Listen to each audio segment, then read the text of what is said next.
Une adolescente âgée à peine de 12 ans, Germaine, victime de viol à répétition. Elle est aujourd'hui enceinte alors qu'elle a à peine 12 ans, amaigrie, amoindrie, mais aussi traumatisée. Elle peine à supporter cette grossesse et sa famille, qui vit dans des conditions difficiles, lance un cri de détresse. C'est une enquête exclusive signée Mathilda Kemazou et Kediara. Si on devait comparer sa vie à un livre, on la nommerait certainement Perpétue. Et l'habitude du malheur, du nom de ce roman écrit par Mongo Betty et paru en France en 1974. Car à seulement 12 ans, Germaine, puisqu'il s'agit d'elle, se retrouve au bout de sa vie.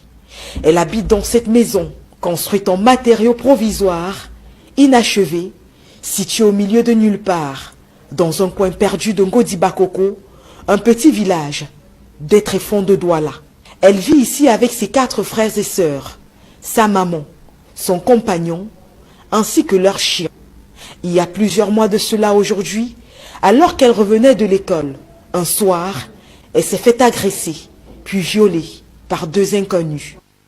Je rentre de l'école à 17h. Je me suis arrêtée pour boire parce que j'étais fatiguée. J'ai trouvé 2 gars dans un chantier là.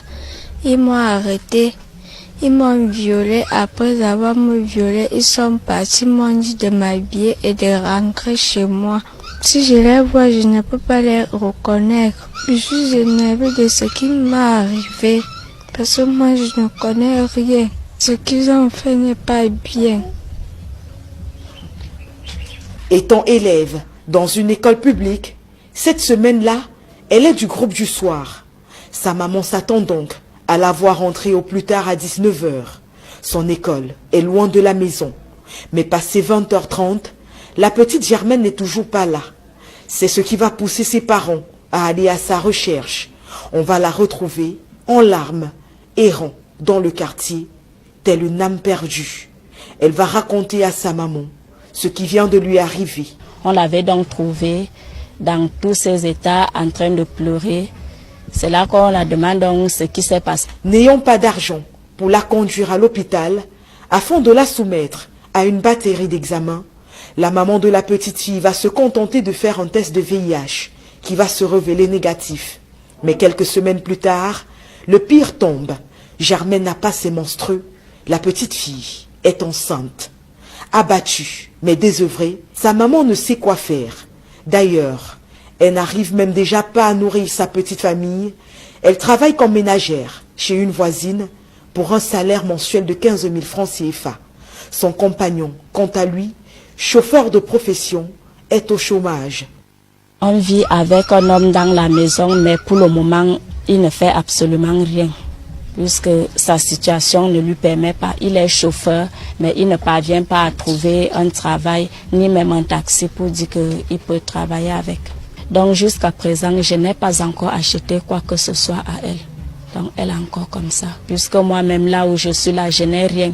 Je me débrouille, je fais une ménagère qu'on me paye 15 000 et c'est ça qui nous parvient peut-être à acheter le savon ou bien le pétrole pour mettre dans la lampe puisque nous sommes dans le noir, on n'a pas de lumière.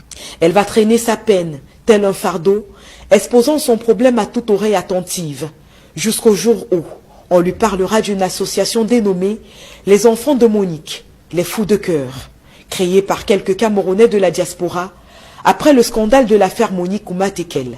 Elle leur explique ses tribulations et touchée par son histoire pathétique, l'association va mettre à sa disposition ce qu'on appelle le plan Monique. Donc ils nous viennent en aide pour le cas de l'hôpital. Elle part à l'hôpital, elle suit tous ses visites prénatales gratuitement sans que je ne donne 5 francs. Même le transport, c'est eux qui s'en occupent. Pour suivre la future maman dans sa grossesse, le docteur Vanessa Squatch, membre de l'association, va s'investir corps et âme dans l'affaire. Pour elle, la petite Germaine n'a pas conscience de sa grossesse. En plus du déni dans lequel elle se trouve, elle est brisée à jamais. Et lorsqu'on a eu à l'interroger plusieurs fois, elle ne veut même pas d'abord de cet enfant. Elle refuse d'admettre, elle fait un déni complet de sa grossesse. Elle ne parle pas de cet enfant, elle ne parle même pas de la réaction que l'enfant dans son ventre. Germaine ne comprend même rien, elle n'est même pas avec nous. C'est vrai que plusieurs fois, elle a eu des idées de suicide qu'elle n'a pas données à ses parents. Mais c'est à nous, au corps, où au moment elle nous a dit je veux mourir, je ne veux pas de cet enfant, je n'ai pas demandé à être enceinte. Au-delà du choc émotionnel provoqué par le viol et la grossesse, c'est une enfant amaigrie, mal nourrie, dont le corps ne peut supporter un accouchement par voie normale. Germaine est dénutrie, elle est malnutrie et elle est, on peut dire, elle fait une malnutrition sévère. Donc, vu 16 ans de dénutrition, déni de grossesse, son âge même, son bassin, elle ne pourra pas accoucher par voie basse. Donc, nous sommes obligés de faire une césarienne. Et c'est délicat pour un enfant de son âge. Durant son suivi, elle a rencontré 2 gynécologues, 2 sages-femmes et suit toujours des séances avec un psychologue. Une césarienne est programmée pour la naissance du bébé, mais au-delà de l'aspect médical, la future maman de 12 ans n'a rien, pas de vêtements pour accueillir le bébé, même pas une paire de ciseaux pour couper le cordon ombilical à sa sortie de son utérus. Sa maman, malgré sa volonté de lui venir en aide, n'a aucun moyen financier pour le faire. Je serai toujours avec eux puisque ça serait mon petit-fils, c'est ma fille. Donc n'importe où que je suis, je serai avec eux. Et pour le moment, là où ils dorment, je n'ai pas l'idée. Je n'ai pas l'idée parce que je n'ai rien. Si j'avais, je le faisais parce que je n'ai donc pas. Je suis vraiment navrée, je n'ai pas. Un peu perdue, comme anesthésiée par la situation, les 2 femmes espérant Dieu. Et aux hommes, de toutes les façons, l'espoir, c'est tout ce qui leur reste.